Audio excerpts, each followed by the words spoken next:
하나님 말씀은 창세기 12장 7절부터 9절까지 말씀 보시겠습니다. 구약성경 제 성경으로는 15페이지입니다. 구약성경 15페이지 창세기 12장 7절부터 9절까지 말씀 찾으셨으면 제가 봉독하겠습니다. 여호와께서 아브라함에게 나타나 이르시되 내가 이 땅을 내 자손에게 주리라 하신지라. 자기에게 나타나신 여호와께 그가 그곳에 제단을 쌓고 거기서 베델 동산 쪽으로 옮겨 장막을 치니 서쪽은 베델이요 동쪽은 아이라. 그가 그곳에서 여호와께 제단을 쌓고 여호와의 이름을 부르더니 점점 남방으로 옮겨 갔더라. 아멘. 이 시간은 창세기 69번째 강의가 되었습니다. 기업을 얻을 때까지 라는 제목으로 하나님 말씀 증거하도록 하겠습니다. 신앙생활에서 우리가 하나님 나라 기업을 얻음이라고 하는 이 부분과 관련해서 우리가 좀 굉장히 주의를 기울여야 될 부분이 하나 있습니다. 그것이 뭐냐면 로마 가톨릭의 교리를 아까 찬양 인도하시면서 약간 언급을 했었는데, 가톨릭의 교리는 마치 모든 것이 은혜다라는 식으로 사람들에게 포장을 하면서도 행위 구원으로 사람을 인도한다면, 우리 기독교의 교리는 모든 것이 은혜임을 얘기하면서 행위의 중요성으로 우리를 인도합니다. 그러니까 은혜이기 때문에 쉽다고 생각을 하는 것이 아니라 오히려 그 은혜가 어려운 길을 걷도록 만든다는 것입니다. 그러니까 우리는 오늘 제목 말씀처럼 기업을 얻을 때까지, 여러분 창세기에서 나오는 아브라함과 그 후손들이 하나님께서 약속하신 땅을 기업으로 얻는 데 있어서 그들이 얼마나 많은 노고와 많은 인내와 그리고 많은 믿음이 필요했는지를 우리는 기억해야만 합니다. 우리는 성경을 읽으면서 성경을 굉장히 피상적으로 이해하는 경향이 많이 있습니다. 믿음으로 구원 얻음, 믿음으로 하나님 나라에 들어감이라고 하는 부분을 너무 쉽게 생각을 하죠. 근데 사도 바울은 굉장히 어렵게 생각을 했던 것 같습니다. 무릇 하나님 나라에 들어가려면 많은 환난을 겪어야 할 것이니라. 하나님 나라에 들어가는 부분에 관해서 우리의 신앙의 선배들이 결코 그렇게 쉽게 얘기하지 않았습니다. 은혜라고 얘기했지 쉽다고 얘기한 건 아니에요. 여러분, 쉽다는 것과 은혜라는 얘기는 완전히 다른 얘기입니다. 근데 우리는 은혜라는 얘기를 자꾸 쉽게라는 식으로 우리는 이해를 합니다. 은혜라는 것은 불가능한 것을 하나님께서 가능하게 하셨다는 얘기지, 이것이 쉽다는 얘기는 결코 아닙니다. 흥미로운 것은 오늘날 교회 안에서 쉽게 넘어갑시다를 은혜로 합시다라는 말로 사용합니다. 그러니까 은혜라는 용어의 혼돈이 우리로 하여금 아주 심각한 부작용을 교회 안에 낳고 말았습니다. 용어 전쟁이라고 하는 그런 책이 있죠. 거기에 어떤 분이 서론에 이런 얘기 했었습니다. 공자가 정명이라고 하는 사상을 전했다고요. 정명. 발을 정자에다가 이름 명자거든요. 그러니까 바른 이름. 그러니까 공자가 이런 얘기합니다. 용어를 정확하게 사용하지 아니하면 많은 혼란을 가져오게 되고, 용어를 정확하게 사용하지 아니하면 많은 분쟁과 어려움이 온다라고 얘기합니다. 성경에 나오는 은혜라고 하는 이 단어가 우리가 왜곡되어지게 되면 우리는 이 은혜라는 단어를 소위 은혜의 가치 없음으로 떨어뜨리고 만다는 것을 우리는 경계해야만 합니다. 우리는 하나님의 은혜를 얘기하면서 이 은혜를 굉장히 가치 없이 취급하는 용도로 은혜라는 단어를 사용하는 경향이 있습니다. 그렇지 않습니다. 은혜라고 하는 단어는 가장 가치가 위대하고 뛰어난 단어입니다. 이런 차원에서 우리가 은혜로 그 나라의 기업에 참여한다는 것은 굉장히 뛰어난 하나님의 그 가치로 우리가 그 기업에 참여한다는 개념으로 이해하는 것이 더욱더 적절하지 않을까 생각을 하게 됩니다. 오늘 보면 우리는 사도행전 7장을 보면 스데반은 수많은 유대인들과 종교 지도자들 앞에서 복음을 변화하는 장면을 보게 됩니다. 우리가 사도행전 7장에서 보지 않습니까? 이 사도행전 7장을 우리가 난예배 때 설교 강의를 계속 했는데, 제가 이거 사실은 이 설교하면서 다시 또 난예배 설교하는 그런 기분이 들어가지고 좀 그렇긴 한데, 사도행전 7장에 보게 되면은 스데반이 복음을 변화하는 장면이 나옵니다. 그래서 이렇게 얘기합니다. 아브라함이 갈대아 사람의 땅을 떠나 하란에 거하다가 그의 아버지가 죽음에 하나님이 그를 거기서 너희 지금 사는 이 땅으로 옮기셨느니라. 그러나 여기서 발붙일 만한 땅도 유업으로 주지 아니하시고 다만 이 땅을 아직 자식도 없는 그와 그의 후손에게 소유로 주신다고 약속하셨으며 라고 되어 있습니다. 이러한 스데반의 설교 내용을 통해서도 아브라함이 본토 친척 아비집을 떠나서 그 결과로 맞이한 약속의 땅에 대한 마음 상태는 별로 그렇게 좋은 것이 아니었습니다. 그가 기껏 힘들게 도착한 그 약속의 땅에서 하나님은 뭐라고 얘기해요? 아직 자식도 없는 저와 저의 씨에게 소유로 주신다고 약속하신 것입니다. 여러분, 믿음이 뭔가를 다시 한번 생각해 볼 필요성이 있죠. 아직 자식도 없는데 하나님께서 아브라함과 이 씨에게, 자식에게 이 땅을 기업으로 준다. 여러분, 만약에 믿음이 있으면 이걸 어떻게 받아들일까요? 절망으로 받아들일까요? 소망으로 받아들일까요? 소망이죠. 그래서 믿음과 소망을 뗄 수가 없어요. 믿어요. 근데 이건 아니잖아요? 이건 말과 생각이 따로 돌아가는 거죠. 지금 하나님께서는 아브라함에게 약속을 하셨어요. 믿음과 약속은 아주 중요한 관계를 맺고 있습니다. 그 약속을 믿는 그것이 신앙이거든요. 근데 하나님께서 아직 자식도 없는 아브라함에게 이 땅을 약속으로 주신다는 거예요. 근데 현실적으로 보면 그냥 예를 들어서 이 땅 주신 거야? 그럼 내가 금 긋기만 하면 내 땅 되나요? 분필 가지고 여러분 바닥에 금 긋으면 내 땅 되는 겁니까?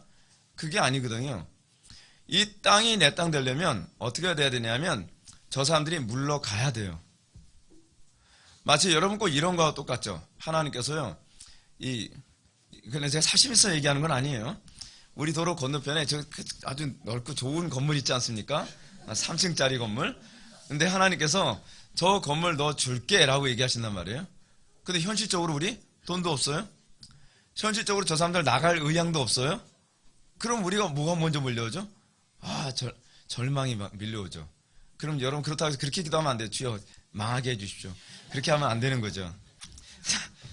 이게 적절한 얘기인지 잘 모르겠어요. 하여간 제가 여러분들한테 말씀드리려고 하는 의도가 뭔지 아시죠? 믿음이라고 하는 것은 소망과 관련을 맺고 있어요. 믿음이라고 하는 것은 하나님의 은혜와 관련을 맺고 있죠. 자, 근데 우리가 이 약속의 땅에 도착했을 때 자기의 세대가 아닌 후세대에게 성취될 약속이었다는 거 했을 때에 우리는 이 약속을 어떤 식으로 이해해야 되는가? 이 약속이 사실은 아브라함에게 적용되어지는 약속이기보다는 후대에게 적용되는 약속이에요. 여러분들은 나에게 적용되는 것이 아니라 후대에게 적용되는 약속이라고 했을 때 여러분들이 그거에 대해서 소망을 갖기가 쉽지가 않겠죠. 예. 마치 오늘날 사람들이 흔히 말하는 것처럼 우리들이 천국 가고 못 가고는 마치 죽어봐야 아는 것 아니냐라는 이런 식이 될 수가 있습니다. 이 땅, 네 땅 될게, 네 땅으로 줄게. 근데 그걸 어떻게 알죠? 여러분, 많은 사람들이 그러지 않습니까? 죽어서 천국 간다. 그러면 죽어봐야 하는 거 아닙니까? 우리는 이런 식으로 생각을 하죠. 우리는 항상 어떤 식으로 생각을 하죠? 죽어서보단 지금 당장 우리한테 뭔가 달라고. 그래서 신앙은 극단적인 두 개로 나타납니다. 뭐냐면 그 천국을 지금 누리겠다는 사람과 그렇지 않으면 지금하고 아무 관계없이 나중에 죽어서 누리겠다는 두 가지 부류로 나눠집니다. 왜 이 두 가지 극단적인 부류로 나눠질까요? 그 이유는 뭐냐면 지금 누리겠다는 것은 현실에 주로 소망을 가지고 있는 사람들이 지금 누리겠다는 것이고, 죽어서 누리겠다고 하는 사람들은 무슨 얘기냐면 사실은 피상적으로 생각을 하는 사람들이에요. 그 사람들의 특징은 뭐죠? 그 사람들도 사실 결론은 똑같아요. 지금 누리고 싶은 거예요. 지금 이 땅에서 내 멋대로 살다가 나중에 천국 가면 그때 좋지, 이런 식으로 사고하는 것이죠. 그래서 기독교 신앙은요 절대로 피상적이지 않습니다. 기독교 신앙은 항상 우리에게 실제적이고 구체적입니다. 아브라함은 이런 하나님의 약속에 대해서 우리가 생각하는 태도를 견지하지 않았습니다. 아브라함은 하나님의 약속에 대한 분명한 확신이 있었습니다. 그는 장래에 자신도 아닌 후세에게 주실 것이라고 약속하신 하나님의 약속에 대해서 일말의 의심도 품지 않고 도리어 그 약속의 성취를 바라보며 끝까지 잡고 있었습니다. 이것이 오늘날 이 시대의 성도들에게 필요로 하는 믿음의 태도죠. 이제 이번 장에서 아브라함이 하나님께 약속받은 땅에서 어떤 태도를 견지하며 살았는지 한번 7절 말씀을 한번 보시겠습니다. 7절 다 같이 읽겠습니다. 시작.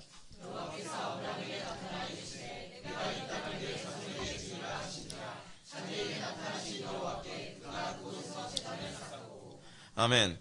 아브라함이 하나님께 받은 약속은 시간이 가면서 점점 더 구체화되어집니다. 그가 처음 하나님께 받은 약속은 고향과 친척과 아비 집을 떠나 내가 너에게 지시할 땅. 굉장히 피상적이죠. 여러분 신앙이요. 신앙은 이래요. 처음엔 막연한 것 같아요. 근데 시간이 가면 시간이 갈수록 점점 어떻게 되죠? 구체적이에요. 실제적이에요. 여러분 이게 성경에 나오는 신앙의 특징이거든요. 근데 오늘날 한국교회 교인들이 가지고 있는 대부분의 신앙은 뭐냐면 시간이 갈수록 날이 갈수록 막연하죠. 막연해요. 여러분 사실은 이 막연함이 철학의 특징이에요. 성경은 우리들에게 항상 실제적인 것 자신을 인도하고 있거든요. 이런 하나님의 약속은 아브라함에게 분명한 목적지를 설정하고 가라간 것도 아닙니다. 그냥 아브라함은요 매 순간순간마다 하나님의 인도를 성실하게 따른 거예요. 그래서 기독교 신앙은 항상 과정을 중요시 여겨요. 하나님께서 우리에게 복을 주신다. 만약에 그렇게 약속했다고 칩시다. 막연하죠. 근데 하나님 말씀의 인도를 따르면 점점 그 복이 구체화되어져 가요. 그 대표된 케이스가 뭐냐면 요셉이죠. 요셉에게 하나님께서 뭘 보이셨죠? 꿈을 보이셨죠. 두 번의 꿈을 보이셨는데 그 두 번의 꿈이 사실은 같은 꿈이죠. 근데 그 꿈은 요셉이 매 순간순간마다 하나님의 말씀대로 살아가고 하나님의 인도를 따를 때 점점 구체화되어져 갑니다. 우리는 신앙생활이 항상 매 순간순간마다 하나님과의 관계 안에 있다는 것을 우리는 망각하는 경향이 많이 있어요. 그리고 우리는 뭐라고 얘기하죠?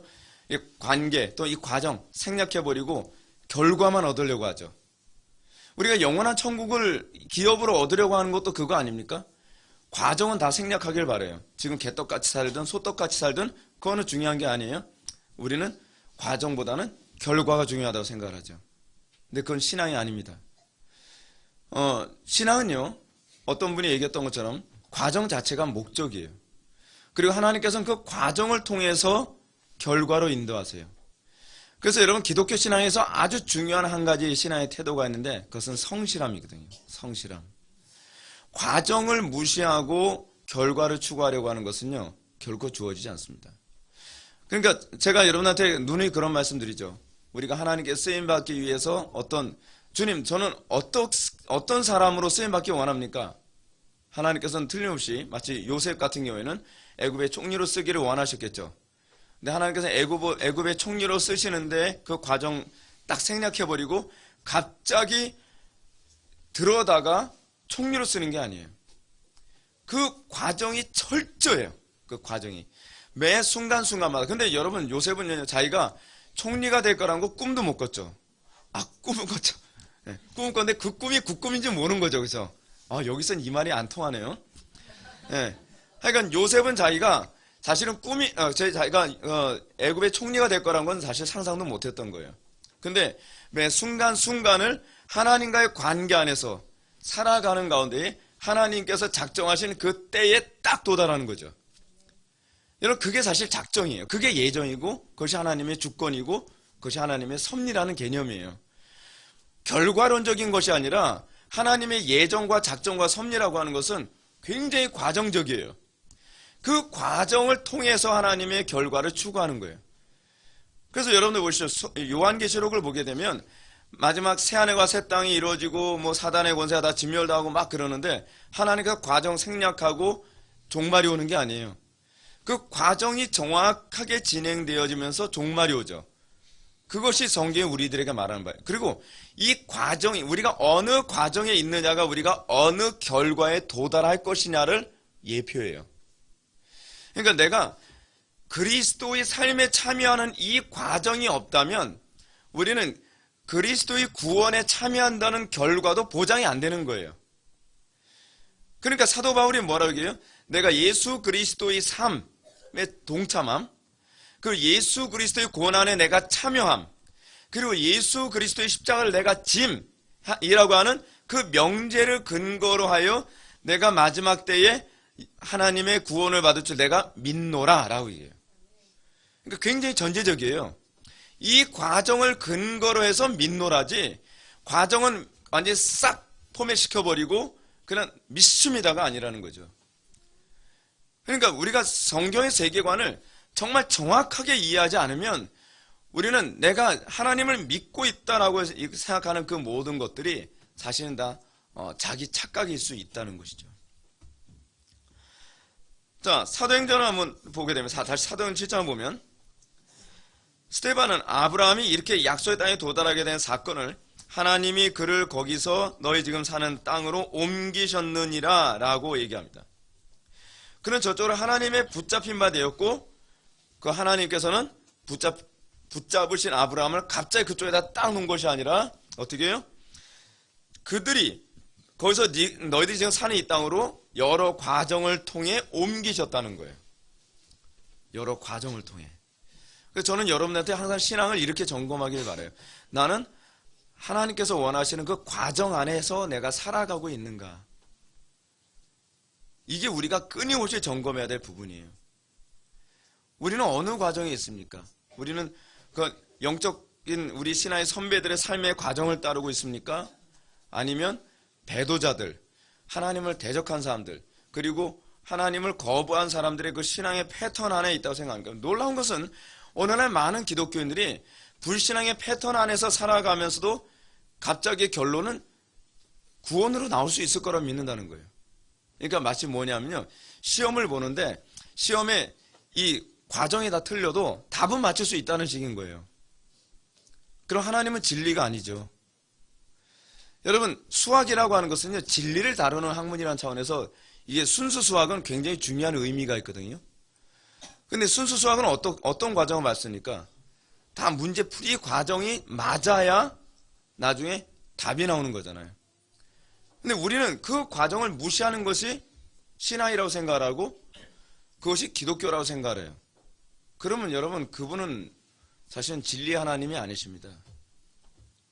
하나님을 잘못 믿고 있는 것이죠.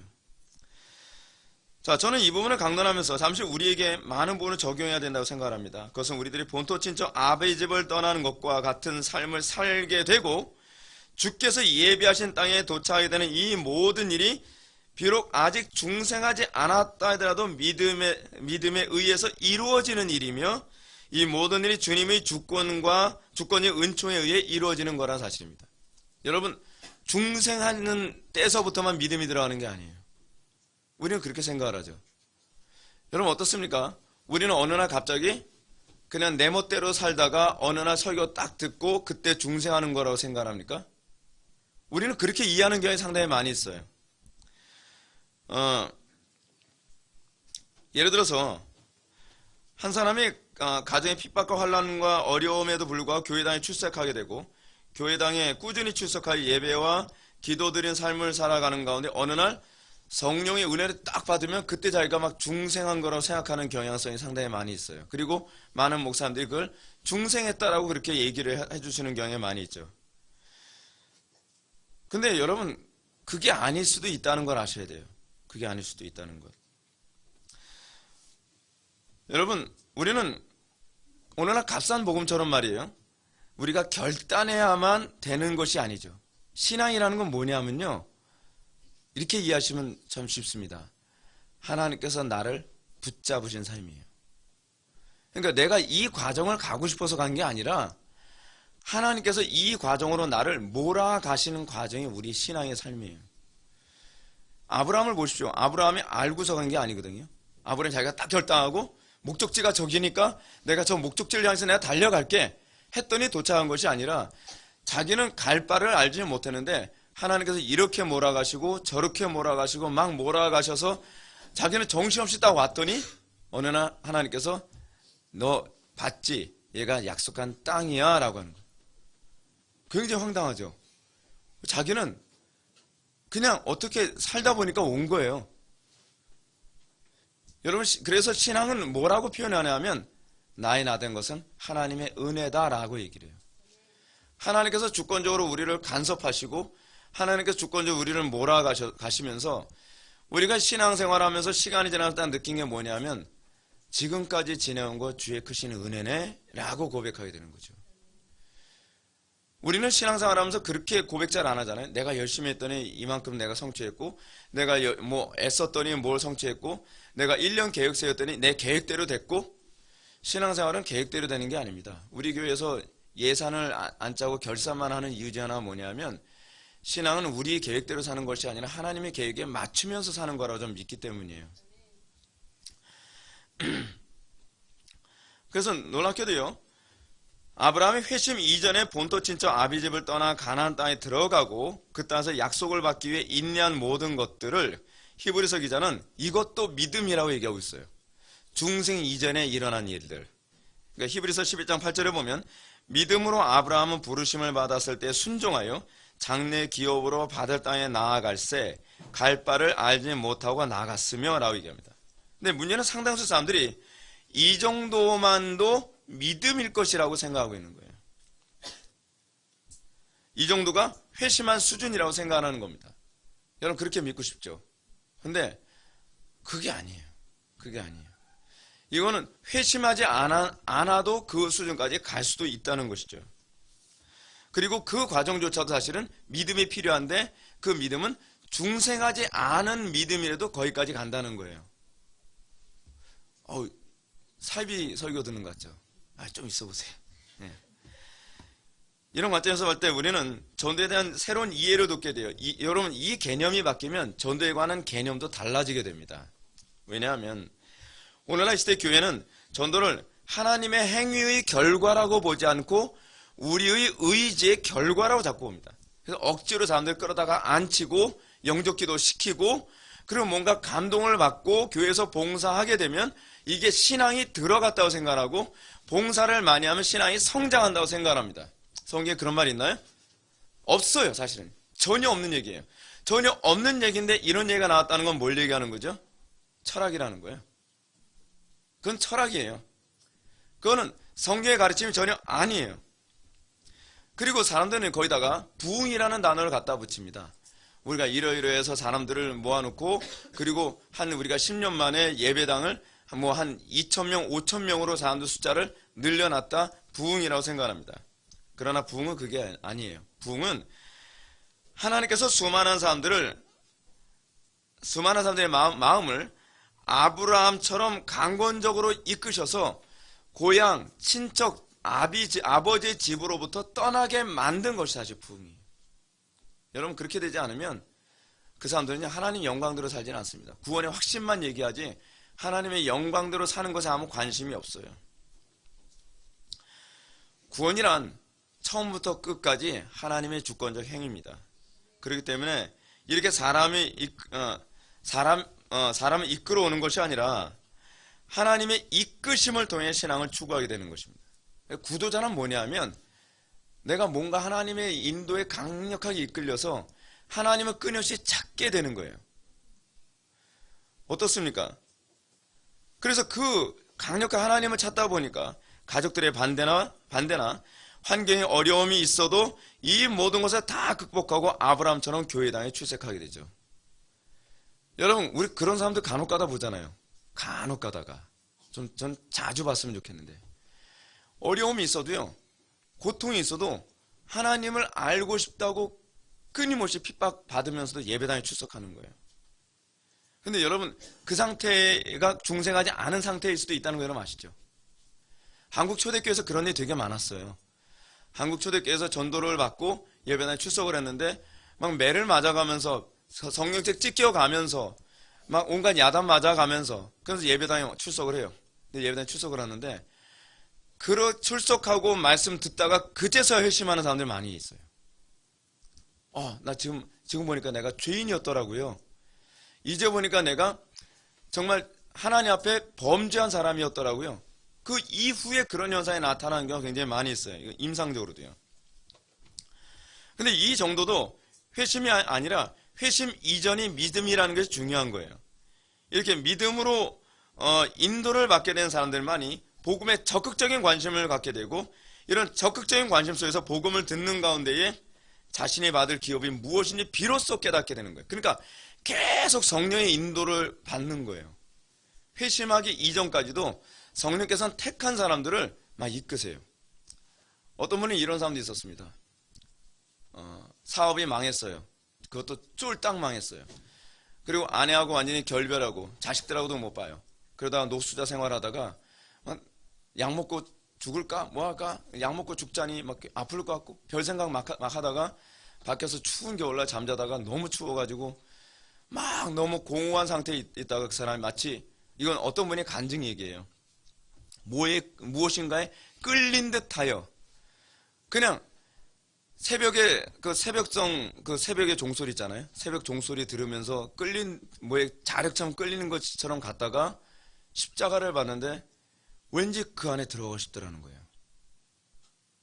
그리고 그 사람이 들어가서 설교를 듣는데 그때 내가 죄인이라는 걸 깨닫고, 하나님께서 나를 부르셨구나 라고 하는 것을 콜링, 소명을 깨닫게 되면서 거기서 인생이 변화되고 새로운 삶을 살게 되는 경우 굉장히 많이 보지 않습니까?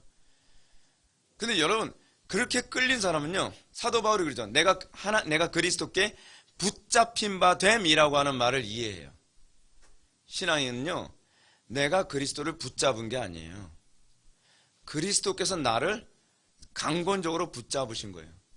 인생이 그래서 내 마음대로 되지가 않아요. 인생이 하나님 마음대로 돼요. 그래서 주권이라는 말을 이해하게 되죠. 칼빈 같은 경우가 그 케이스 아닙니까? 칼빈 종교교육 하려던 사람 아니었거든요.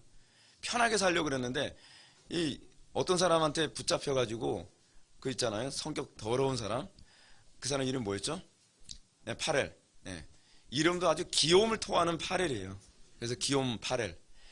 이 귀여운 파렐에게 붙잡혀가지고 그 말 한마디 완전히 사로잡힌 거예요. 여러분, 그래서 말씀에 사로잡힌 바 되었다는 이 표현조차도요, 사실은 그냥 나온 표현이 아니에요. 이건 예수를 믿게 된, 말씀에 붙잡혀서 믿게 되어진 사람들의 공통적인 고백이에요. 그 말씀을 부인할 수가 없는 거예요. 말씀을 떠나서 살 수가 없는 거예요. 그 말씀이 내 귀 속에 딱 들어오면 내가 그 말씀에 사로잡혀 버리고 그 말씀대로 내가 살 수밖에 없는 거예요. 그래서 칼빈 같은 사람, 나는 말씀에 종된 사람, 노예된 사람이라는 표현을 사용하죠. 우리 개혁자들도 그런 표현을 자주 사용합니다. 근데 그거는 굉장히 체험적인 거예요. 굉장히요. 제가 이렇게 이 부분을 얘기하면, 목사님 못 들은 얘기 하세요. 너무 좀 위험한 얘기 아닌가요? 목사님 신학이 좀 너무 이렇게 간 거 아닌가요? 그래서 자, 그것과 관련해서 우리 존 버넷의 철로역정을 생각해 보면 정확해요. 존 버넷의 철로역정에 보면 어떤 얘기가 납니까? 철로역정을 보면요, 한 남자가 순례길을 걷게 되는데 회심부터 시작하지 않습니다. 그래서 버넷의 철로역정은 중생부터 시작하진 않아요. 뭐부터 시작하죠? 한 사람이 말씀을 듣고 그 말씀 때문에 고뇌하는 것부터 시작합니다. 근데 아주 심히 고뇌하는데 이 사람은 어찌하든지 이 말씀을 잊고 싶어도 잊을 수가 없는 거예요. 그러다 보니까 이 사람이 순례길을 걸어야 된다고 하는 당위성을 굉장히 많이 얘기하고, 우리가 사는 이곳이 장차 망할성이다, 이 장차 망할성으로부터 우리가 피해야 된다라고 하는 것을 계속 가족들을 설득합니다. 근데 아무도 인정하지 않죠. 다 미친 사람 취급하죠. 그리고 가족들이 핍박까지 하죠. 근데 여러분, 그게 믿음이 들어간 상태가 아니라니까요. 그러니까 소위 중생한 상태가 아니에요. 근데 그렇게 핍박을 받는 가운데서도 이 사람은 하나님께 말씀에 붙들린 바 되었기 때문에 말씀만 의지해요. 어디까지요? 십자가로 갈 때까지. 고집쟁이는 내 속에 있는 본성을 얘기하는 거거든요. 고집쟁이가 그토록 붙잡고, 그 연약시, 내 속에 있는 그 우유부단한 성품을 얘기하는 거거든요. 그것이 붙잡고 그래서 못 가게 만들고 절망의 웅덩이에 빠지기도 하고, 그래도 그 사람은 계속 십자가를 향해 계속 걸어 나갑니다. 이건 의지의 문제가 아니에요. 이건 결단의 문제가 아니에요. 이거는 그 말씀이 그의 심령을 사로잡은 문제라는 거죠. 여러분, 이렇게 하지 않으면요, 이 세상에서 믿음 다시 못 갖습니다. 하나님께서 누구를 택하시고 사로잡으시며 그를 순례길로 강권적으로 이끌어 가시는 것이죠. 그래서 우리가 존 번의 철로역정이라는 작품을 보면 번연은 한 남자가 십자가 앞에서 죄의 짐을 벗고 크리스천이 되는 과정을 이 몇 가지로 보여준데, 첫째는요, 한 남자가 크리스천이 되기 전에 성경 말씀을 통해 성령의 질책하시고 각성케 하시는 역사가 먼저 일어나고 있다는 것. 그리고 그 각성은 자신이 얼마나 비참하며 얼마나 어리석은 존재인지, 얼마나 죄악된 존재인지 깨닫게 되는 거예요. 그리고 그가 그런 자신의 상태에서 구원을 받지 않으면 크고 두려운 하나님의 심판으로부터 자기가 떠날 수 없다고 하는 것을 깨닫고, 그는 가족들과 친구들과 주변의 많은 사람들의 억압에도 불구하고 그는 결국 어떻게 해요? 성령의 도우심으로 십자가를 향해 달려가죠. 두 번째는 이겁니다. 이 남자는 좁은 문으로 들어가기 위해서 힘쓰는 장면이 이제 나오는데, 그는 좁은 문으로 들어가기 위해 어떻게 해요? 구하고 찾고 두드립니다. 이건 중생 이전에 일어나는 일이에요. 중생 이전에 정말 하나님께서 예정하신 작정대로 생명길로 들어선 사람들은요, 어느 날 나 아무 생각 없었는데 그냥 구원받았는데요, 그게 아니에요. 성경 말씀이 거짓말이든지 그 사람이 잘못 신앙생활을 하든지 둘 중에 하나예요. 구하고 찾고 두드리는 과정을 겪어요. 심히 고뇌하죠. 여러분, 한 생명에 태어나는 문제는요, 쉬운 문제가 아닙니다. 해산의 수고가 반드시 동반됩니다. 그는 심히 고뇌하는 모습으로 나타납니다. 물론 좁은 문으로 들어가는 일은 쉽게 이루어지지 않습니다. 그럼에도 불구하고 이 남자는 아직 회심하지 않은 상태임에도 불구하고 좁은 문을 구하고 좁은 문을 찾고, 그리고 좁은 문을 두드립니다. 그리고 그에게 열립니다. 이런 사람들을 청교도들이나 조나단 에드워즈는 구도자, 즉 Seeker of Salvation이라고 얘기합니다. 이 사람이 구도자예요. 이런 사람이 진짜 구도자예요.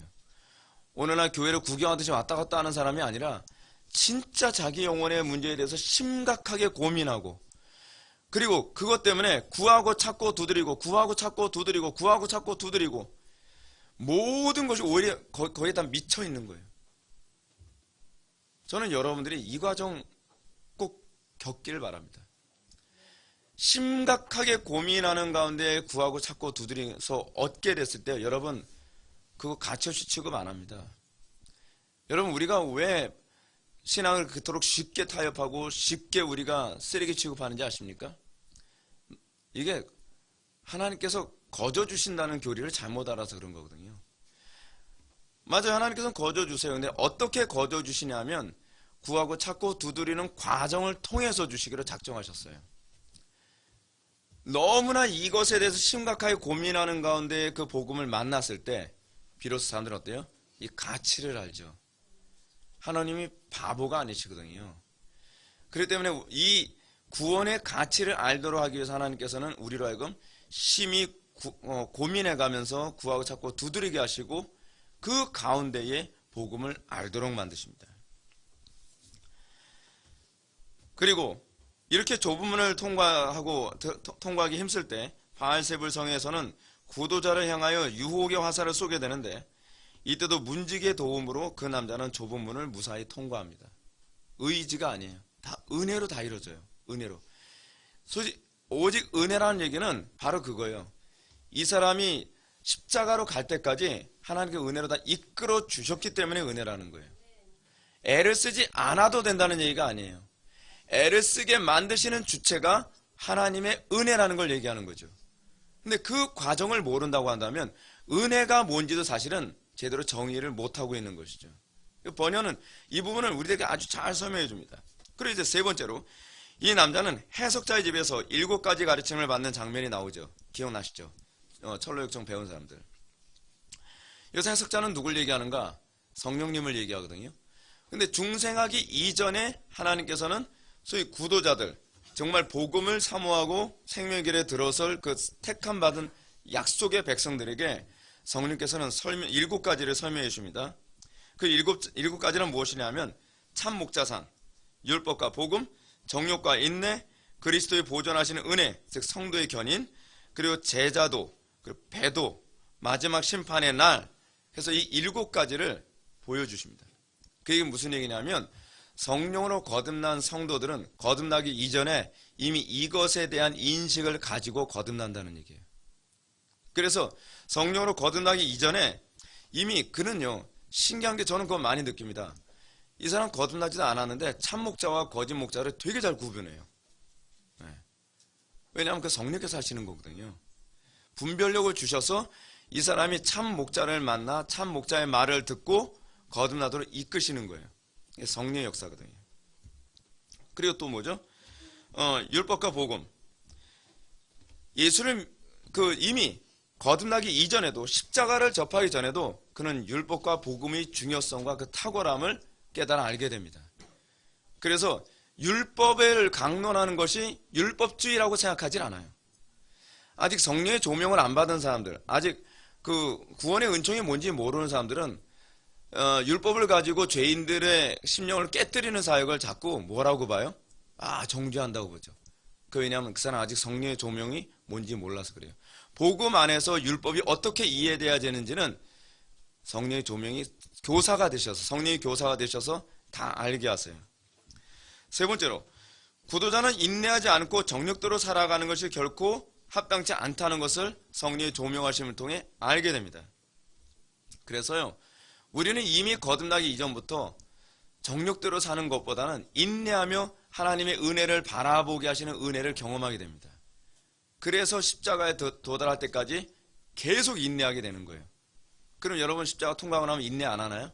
아니죠. 이 7가지 개념은 통과한 이후에도 계속 같이 가는 겁니다. 그 네 번째로, 그리스도의 보존하시는 은혜에 대한 자각으로 말미암아 하나님을 은혜로 갈망하고 두려워할 줄 알게 됩니다. 하나님의 은혜가 떨어지면 내가 받을 수 있는 것처럼 착각할 정도로 두렵고 떨림을 항상 주의 은혜를 갈망하죠. 이거는 하나님의 생명 안에 들어간 사람들이 나타나는 특징이에요. 그래서 은혜의 방편을 사용하는데 결코 게으를 수가 없어요. 죽을 것 같거든요. 멸망할 것 같아요. 왜냐하면 성령께서 계속 우리를 자각하시기 때문에. 그래서 여러분, 구원받은 성도들은요, 기도를 쉴 수가 없어요. 이건 의무감이 아니에요. 그러면 본능적으로 내 영혼이 죽을 거라는 걸 알기 때문에 그래요. 제가 자주 말씀드린 게 있잖아요. 기도가 막히면 어떻게 해요? 죽는다.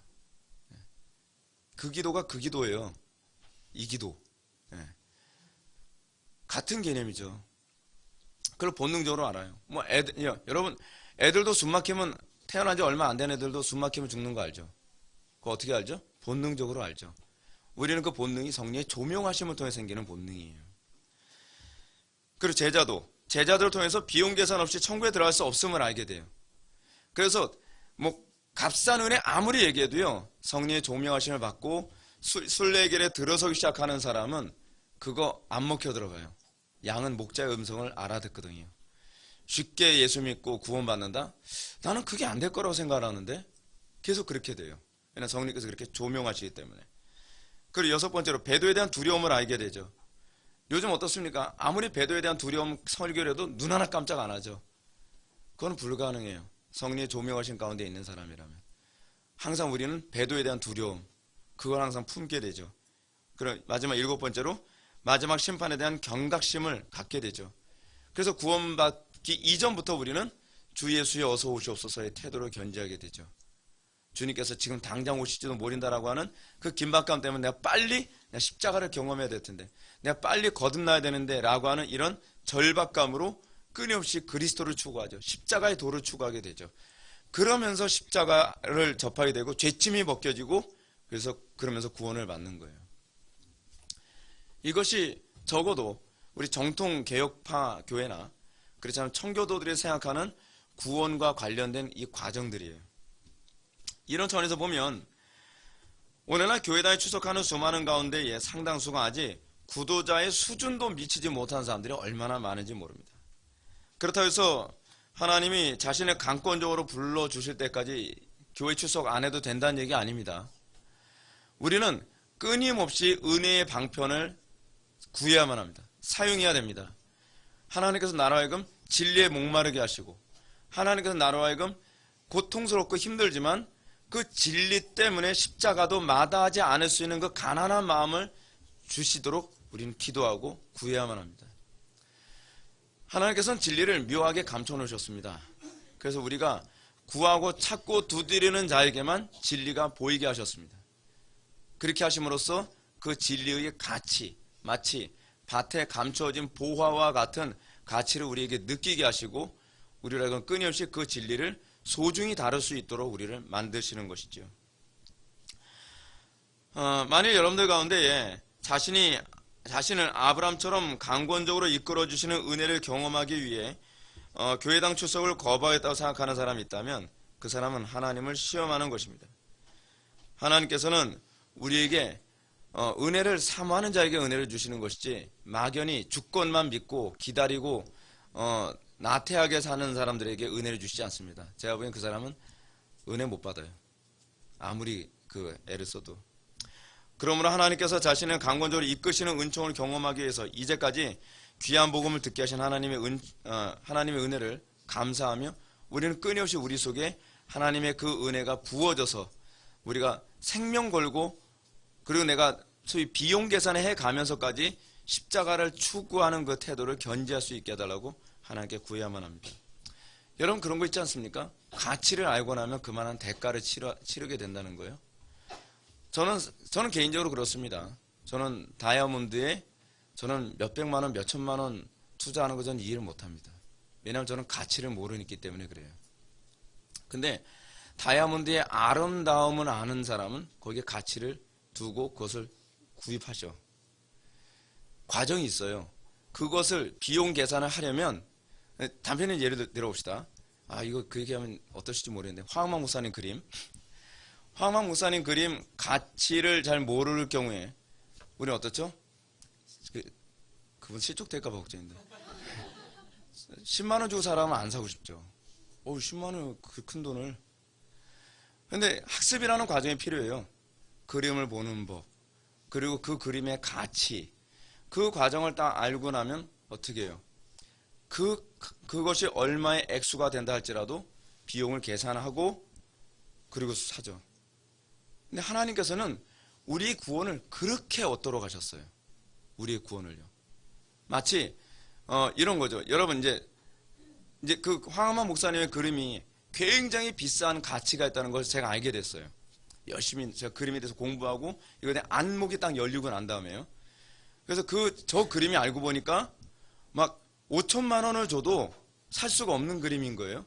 근데 어느 날 황하만 목사님이 이 그림을 그냥 선물로 드릴게요 라고 했단 말이에요. 가치를 알고 저 같은 사람한테요? 그래서 제가 그 그림을 제가 무료로 받았다고 칩시다.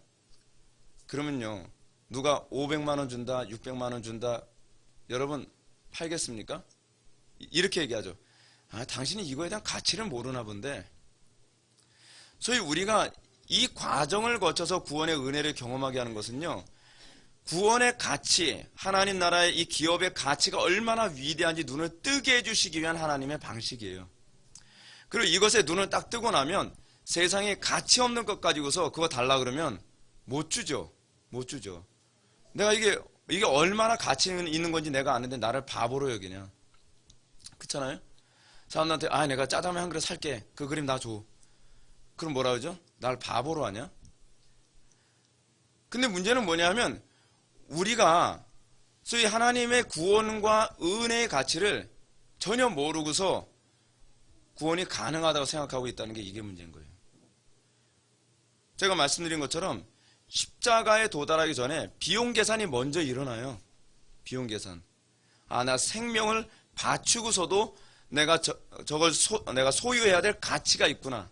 그걸 알게 되죠. 근데 알게 되는데 문제는 내가 저 영원한 생명, 영생을 내가 가지고 있는 것으로 내가 구입할 수가 없다는 게 문제인 거예요. 그렇죠? 근데 하나님께서 내가 거저 줄게. 이게 얼마나 가치 있는지 알지? 근데 내가 거저 줄게 라고 한 거예요. 그랬을 때 거기에 뭐가 오죠? 은혜의 감격이라는 게 오는 거죠. 나 같은 죄인 위에 그 놀라운 영생을 나한테 선물로 주셨구나. 그럼 이 영생을 바꿀 수가 없죠. 값싼 거하고 바꿀 수가 없는 거예요. 근데 우리는 신앙이 이런 거라고 생각을 전혀 못하고 있다는 것이 문제죠. 여러분 그래서요 우리는 전도 방법부터 바뀌어야만 합니다. 한국 교회가요 너무 값싼 은 그러니까 욕심에 눈이 먼 거죠. 한 사람이라도 예배당을 더 채우기 위해서 십자가 얘기 안 하고 이 복음의 위대함 전혀 가르치지 않고 예수 믿고 천당이라고 하는 과정은 없애버리고 뭐만 얘기해요? 결과만 자꾸 얘기하는 거예요. 결과만. 근데 여러분, 하나님은 아브라함에게 결과를 얘기 안 하세요. 결과보다 뭘 얘기하시죠? 과정을 얘기해요. 과정. 근데 그게 성경이에요. 그게 성경. 그러다 보니까 여러분, 복음이 들어간 나라들일수록 특징이 뭐냐면 굉장히 과정을 중요시 여겨요. 복음이 안 들어간 나라일수록 특징이 뭐냐면 결과를 중요시 여겨요. 이게 원래 그런 거거든요. 우리가 하나님의 은혜에 대한 가치를 알고 우리가 복음을 접하고 나면 우리가 일상을 살아가면서 끊임없이 우리에게 주어진 이 은혜를, 영원한 생명, 이 영생을 다른 거하고 바꿀 수가 없는 거예요. 너무 괴롭더라도. 따라서 여러분들이 염두에 둘 것은 인간이나 사단이 비록 악을 행하면서 우리에게 쉽게 하더라도 우리가 영원한 그 생명을 얻을 수 있다고 하는 이 과정을 무시한 복음을 여러분 절대로 받아들여서는 안 되고 그렇게 다른 사람들에게 전해서도 안 됩니다. 신앙의 과정이라고 하는 부분을 잘 가르쳐야 돼요. 이 과정을 무시한 신앙 태도를 우리는 철학적으로 목적론적 윤리설이라고 얘기합니다. 목적 자체가 선이라고 보는 거예요. 목적 자체가 뭐예요? 최고의 가치라고 여기는 거예요. 이런 사람들의 특징은 과정은 아무런 가치가 없다고 생각을 하죠. 그러다 보니까 어떤 얘기예요? 가룟 유다 같은 사람이 나오는 거예요. 가룟 유다가 어떻죠? 불법을 행하더라도 이렇게 해서 민중혁명만 일어나면 되는 거 아니야? 그래서 예수님을 팔아치운 거 아닙니까? 그 사람은 철저히 결과 중심적이에요. 근데 문제는 뭐냐면 우리나라 안에서 사람들을 평가할 때 뭐로 평가하느냐가 또 이것도 중요한 문제죠. 뭐로 평가하죠? 결과로 평가해요. 그러니까 어떤 학생이 열심히 공부했어요. 열심히 공부를 하는데 그 친구들이나 선생님이 그래요. 그래서 몇 점 나왔는데.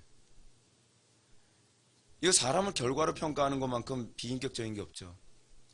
그러니까 학생들이 어떻게 되죠, 점점요? 그래, 중요한 건 결과야. 컨닝을 해서 내가 1등을 했든 노력을 해서 1등을 했든 결국 똑같이 평가받잖아. 그렇죠? 중요한 건 내가 1등을 했느냐 몇 등을 했느냐지 어떤 과정을 했느냐가 중요한 게 아니죠. 근데 여러분, 이게 보편화되면 나라 꼴이 어떻게 되냐면 이렇게 돼요. 여러분들 보고 있는 이 나라 꼴이 뭐 질서고 뭐고 다 때려치우고 그냥 나라를 뒤집기만 하면, 그리고 우리가 원하는 어떤 세상만 만들면 된다고 생각하는 거예요. 근데 거기에 동조하는 기독교인들은 뭡니까? 정상적인 그리스도인이면 우리는 결과도 중요하지만 이 결과가 어떤 과정에 의해서 나오는 결과인가에 관심을 가져야 되거든요. 그러니까 기독교인들 보고 부도덕하다는 소리가 나오죠. 미량 같은 영화도 그래서 나온 영화 아닙니까? 이게 기독교에 대한 오해예요. 기독교에 대한 오해. 이 땅에서 개떡같이 살아도 믿음으로 천당만 가면 된다는 거예요. 중요한 건 결과라는 거예요. 그러니까 어떤 사람이 이렇게 얘기하죠. 그래서 넌 천국 못 가잖아. 난 지옥은 안 가. 이게 안 믿는 사람들하고 대화하는 논리거든요. 논리. 기독교에서 막 뭐라고 얘기하면, 야, 니네들 그래도 너도 예수 안 믿잖아. 너희들은 그래도 지옥 간다니까. 난 이렇게 살아도 천국은 가. 누가 보내준대요? 그 성경에 나온 얘기가 아니거든요. 그 어디 나오는 얘기일까요? 막시즘이 나오는 얘기예요. 제가 요즘 이게 철학으로 설명이 다 가능하다니까요. 막시즘은요, 과정은 중요하진 않아요. 결과가 중요해요. 어떻게 하든지 나라를 뒤엎든 피해 혁명을 하든 뭘 하든 유토피아만 건설하면 그것이 뭐예요? 그것이 윤리예요. 그것이 선이에요. 지고선. 여러분, 교회도 그렇지 않습니까? 전 교회 안에서 그런 거 굉장히 많이 봤어요. 뭐 교회 안에서 분쟁이 생기는데 뭐 목사님만 멱살 잡고 강단에서 끌어내리고 뭐하고 어쩌고저쩌고 막 해가면서 교회를 아수라장 만들면서 시끄럽게 만들어요. 그럼 제가 이런 얘기합니다. 그런 분들한테. 아니, 그럼 하나님 영광 가리지 않냐고. 그럼 그분들이 이렇게 얘기합니다. 아, 결과만 잘 되면 되는 거 아니야. 지금은 어쩔 수가 없어. 꼭 어쩔 수 없어라는 말로 모든 걸 다 덮어버리려고 그러죠. 근데 그렇게 해서 결과가 좋은 결과가 나올 거라고 생각합니까? 여러분, 성경은요, 묘한 방법을 우리들에게 가르치세요. 묘한 방법이 뭐냐 하면, 여러분, 예를 들어서 부모가 좀 마음에 안 든다고 칩시다. 근데 자녀들에게 요구하는 건 뭔지 아세요? 순종하라요. 아니, 순종할 만해야 순종하죠. 남편들 아내를 사랑하라. 사랑할 만해야 사랑하죠. 뭐 아내들이 남편에게 복종하라. 복종할 만해야 복종하죠. 근데 하나님은 과정을 얘기하는데 우린 자꾸 결과만 달라 그래요. 그죠? 그러니까 안 되는 거예요. 자꾸 안 되는 거죠. 근데 과정을 복종하면 하나님께서 뭘 책임져 주신다 그래요? 결과를 책임져 주시죠. 그게 믿음이에요. 그게 믿음. 우리는 결과를 위해서 과정을 희생하지만 하나님께서는 과정을 통해서 결과를 주신다고 얘기하시는 거죠. 자, 하여튼 이제 우리는 아브라함이 이렇게 하나님의 인도를 받아 가나안 땅에 도착했음에도 불구하고 가나안 족속들이 이미 거주한 땅에 도착한 사실을 기억합니다. 그뿐만 아니라 하나님은 아브라함에게 땅을 기업으로 주신다고 하면서도 그 약속을 아브라함이 아닌 아브라함 후손에게 성취시킬 거라고 합니다. 갈수록 태산입니다. 하나님의 인도를 따랐더니 이게 속이 후련한 뭐가 나오는 것이 아니라 점점 힘들어요. 그렇다면 아브라함이 이런 약속 앞에서 어떤 행동을 취했을까요? 이게 우리가 가져야 될, 바라봐야 될 아주 중요한 핵심입니다. 8절과 9절 말씀 한번 보시겠습니다. 8절과 9절 다 같이 읽겠습니다.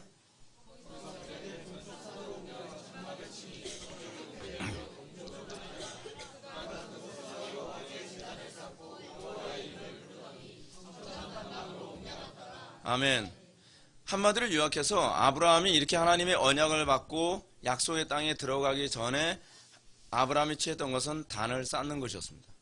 단을 쌓는다라고 하는 얘기는 무슨 얘기냐면 예배한다는 얘기고, 예배한다는 말은 무슨 얘기냐면 이제 저는 하나님만 섬기겠습니다 라고 얘기하는 거예요.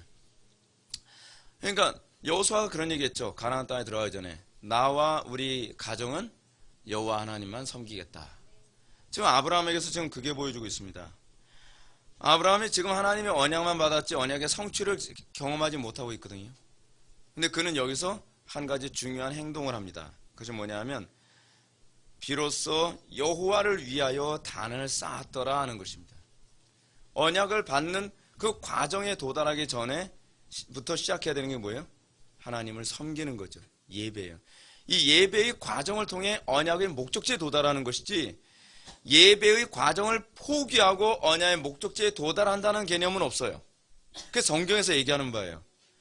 오늘날 한국교회 교인들은 예배 시간에 주구장창 개떡같이 예배하고 잠잘 거 다 자고 불경하게 예배를 하면서도 천국 들어갈 확신은 아주 강하죠. 성경에 없는 얘기예요. 여러분, 아브라함이 예배했다, 아브라함이 단 쌓았다라는 얘기가 여기서 최초로 등장합니다. 비로소 아브라함은 여호와 하나님을 예배의 대상, 즉 섬김의 대상으로 인정하게 된 것입니다. 그리고 그는요, 아무리 어떤 어려움이 있어도 이 예배를 포기하지 않아요. 이게 아브라함에게서 발견하는 믿음의 내용이고 이것이 우리에게서도 발견되어야 할 믿음의 내용이라는 거예요. 자, 칼빈은 이렇게 얘기합니다. 아브라함의 태도에 대해서 칼빈이 이렇게 얘기해요. 그것은 그 자신이 말한 자들과 함께 어울려서 의식을 갖지 않으려는 것이며, 자신이 말한 자들과 함께 어울려 의식을 갖지 않는 건 뭐죠? 이방 종교 의식에 참여하지 않겠다는 얘기예요. 그걸 얘기하는 거거든요. 또한 자기의 가족들을 엄숙한 경건으로 유지시키려고 그렇게 했던 것이다. 그리고 이런 원인에서 그는 적자는 적개심을 받는 대상이 되었을 것이다. 왜냐하면 무엇보다도 악인들을 화나게 만드는 일은 다른 것이 아니라 자기들이 종교하는 다른 종교를 그가 따르고 있기 때문이었다. 그죠? 여러분, 이 세상에서 가장 많이 섬기는 종교가 뭐죠? 쾌락이죠. 그 다음에 뭐죠? 명예죠. 재물이죠. 성공이죠. 그렇죠? 근데 이것을 우리가 섬기지 않겠다고 하는 거예요. 그리고 우리는 뭘 섬겨요? 하나님만 섬기겠다. 근데요, 이게 쉬운 문제가 아니라니까요.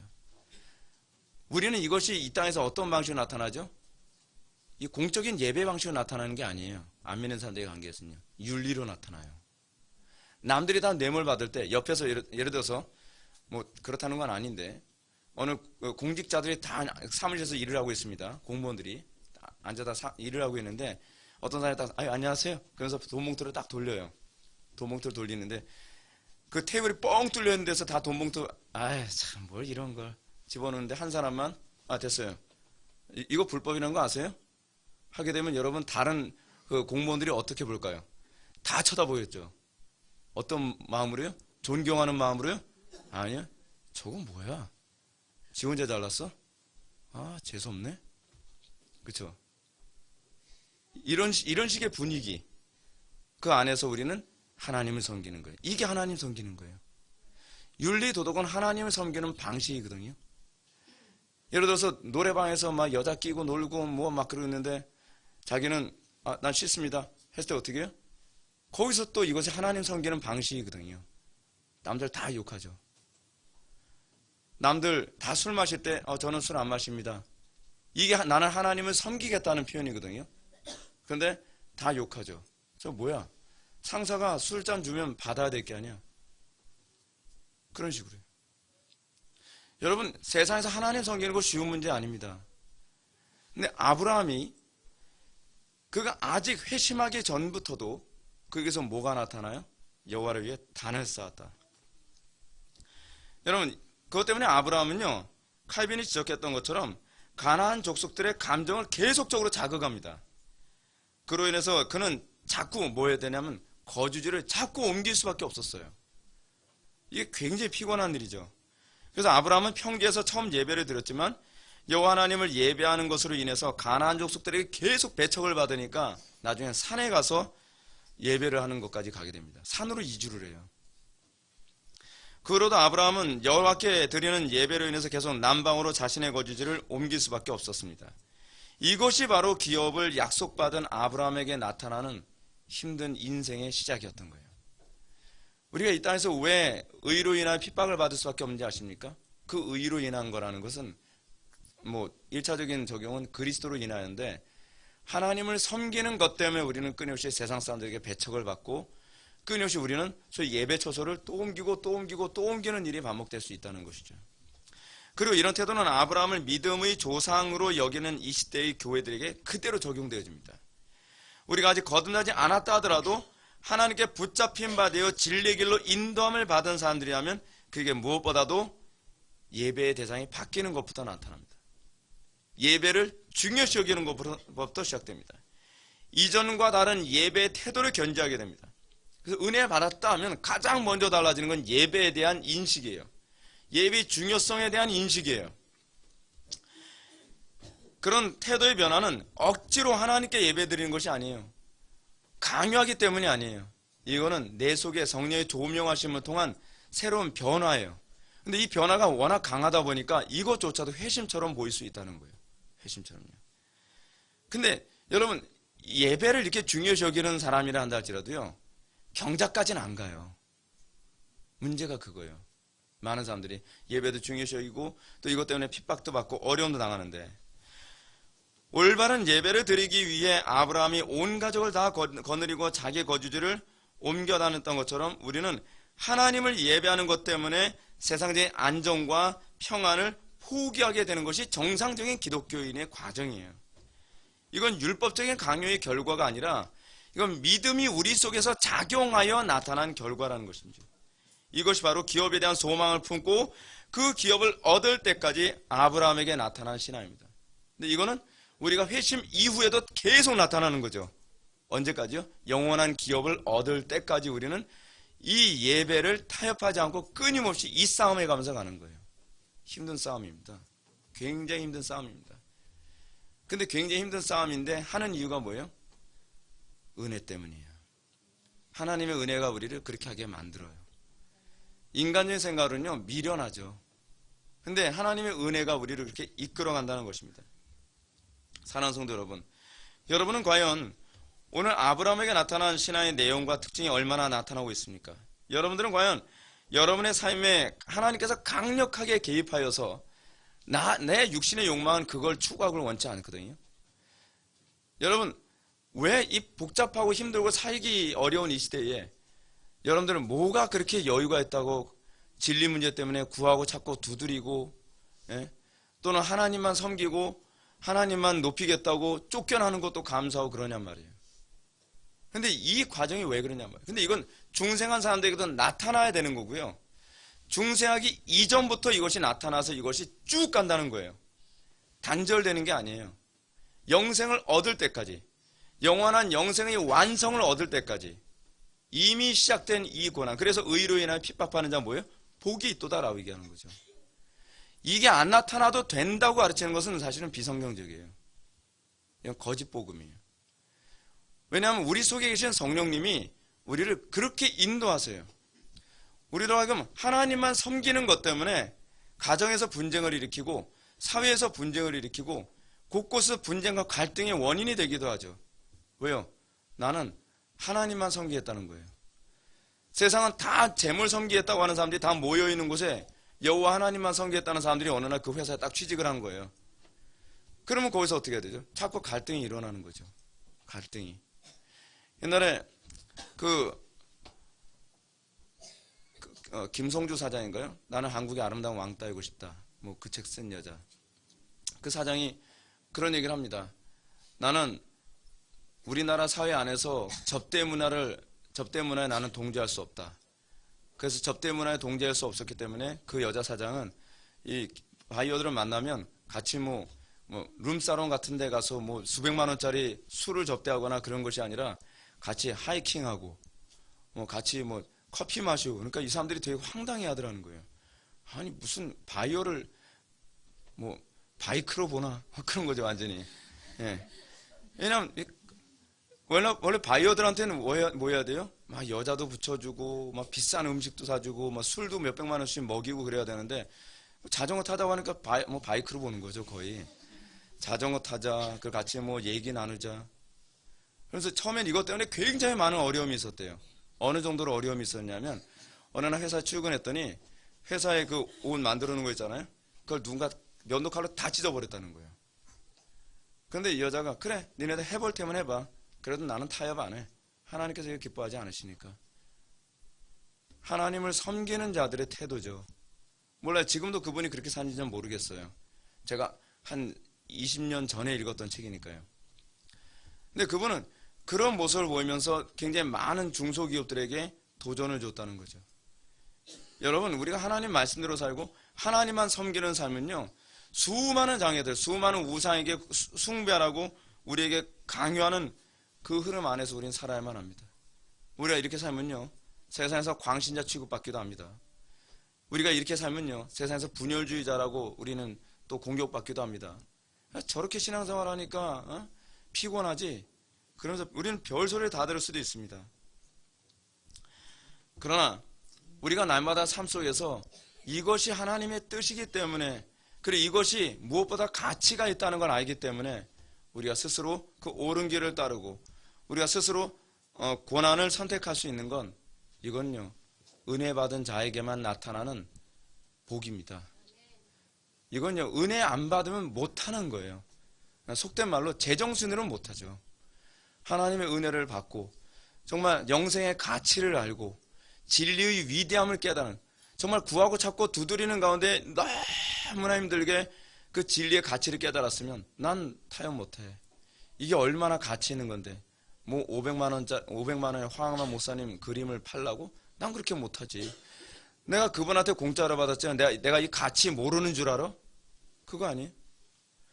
우리는 하나님께 영생 공짜로 받았어요. 믿습니까? 이걸 우리는 은혜교리라고 표현하죠. 근데 그게 얼마나 가치 있는지 알고 받았어요. 우리는 모르고 받은 거 아니에요. 하나님께서는 모르고 주는 법 없어요. 근데 우리는 많은 사람들이 가치도 모르면서 자기가 받았다고 착각하는 사람들이 있죠. 근데 가치를 알고 나면요, 다른 우상에게 바꿀 수가 없어요. 헐값에 팔 수가 없어요. 사랑하는 성도 여러분, 우리가 살아가는 이 시대 만만치 않은 시대입니다. 저는 여러분들이 영생의 가치를 점점 더 깊이 있게 정확하게 아는 은혜가 여러분들에게 부어지길 바랍니다. 그것으로 인해서 여러분들 가정에 어려움이 올 수도 있습니다. 그것으로 인해서 여러분들 인생에 어떤 고난이 올 수도 있습니다. 그러나 여러분, 분명한 건 여러분들이 영생의 가치를 알면 그거 손해보는 거 손해로 생각 안 합니다. 이건 틀림없습니다. 그리고 그런 그리스도인들이 점점 곳곳에 늘어나게 됐을 때 이 세상이 가장 가치 있는 것을 추구하는 세상이 될 것입니다. 그럴 때 이 세상이 소위 개혁이 되는 거죠. 개혁은요, 남의 흉과 허물을 들춰내고 그거 가지고서 쪼아댄다고 개혁이 일어나지 않습니다. 가치를 알고 이 가치를 추구하는 사람들이 점점 늘어났을 때 정말 이 나라가 개혁되어지고 한국교회가 정말 세상 사람들에게 손가락질이 아니라 존경받는 그런 기독교가 될 걸 믿으시기 바랍니다. 기도하시겠습니다. 사랑이 많으신 하나님, 우리가 오늘 시간 아브라함을 통하여서 참된 믿음의 여정의 과정이 어떤 식으로 나타나는지를 다시 한번 살펴보게 하여 주심을 진정으로 감사드립니다. 우리에게 주어진 현실이 하나님만 섬기기에는 너무나 버겁고 힘든 현실인 줄 압니다. 그러나 주님께서 함께 하신다면 우리가 세상을 이길 수 있고, 주님께서 함께 하신다면 우리가 그 가치를 알기에 기쁨으로 감사함으로 그 고난의 길을 끝까지 우리가 걸어갈 수 있는지 믿습니다. 우리 심령에 항상 영생에 대한 가치, 영원한 기업에 대한 그 가치를 깨달아 알게 하여 주시고, 이 세상에 그 무엇과도 바꾸지 아니하며 우리가 충성되게 우리의 인생을 살아갈 수 있도록 은혜 베풀어 주옵소서. 예수님의 거룩하신 이름으로 기도올옵나이다. 아멘.